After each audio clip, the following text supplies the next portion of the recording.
Family Guy Season 21, Episode 20 continues the story from the previous episode, where Meg falls in love with a Russian hacker and decides to stay in Russia with him. What do you say, Meg? Will you make me happiest man in all of Russia, which is admittedly a very low bar? Oh, Ivan, yes, yes, yes! The episode begins with Stewie and Brian wondering how Meg is doing in Russia after leaving them behind. We then see Meg singing about her wonderful experience in Russia before going home to Ivan and making out with him. Meg complains about Russian food on Instagram, which attracts the attention of secret Russian agents who shoot her with a tranquilizer dart. She wakes up in a health facility with Ivan by her side, who explains that criticizing the Russian way of life is not tolerated by President Putin. Ivan proposes to Meg, and they get married in a Russian Orthodox church. I now pronounce Ukraine actually part of Russia, and I also pronounce you husband and wife. You may share a joyless kiss.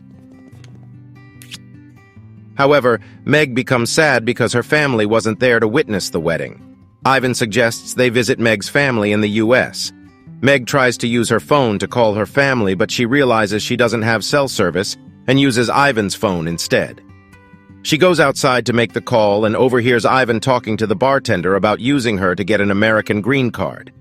Feeling offended, Meg uses Ivan's phone to post anti-Russia messages on Twitter, which leads to Russian security forces shooting Ivan with tranquilizer darts. The episode ends with Meg leaving Russia and presumably going back to America. Many viewers suggest that Family Guy should do more of these long-term storytelling episodes that focus on consequences, rather than keeping everything the same all the time. Perhaps they could make it a tradition to have the last 3 episodes of each season tell a continuous story. Overall, the episode explores Meg's love story and her struggles in a foreign country. While the plot may seem a bit far-fetched, it still manages to deliver some funny moments and showcases Meg's character development. The episode also touches on the issue of immigration and how it can be used for personal gain.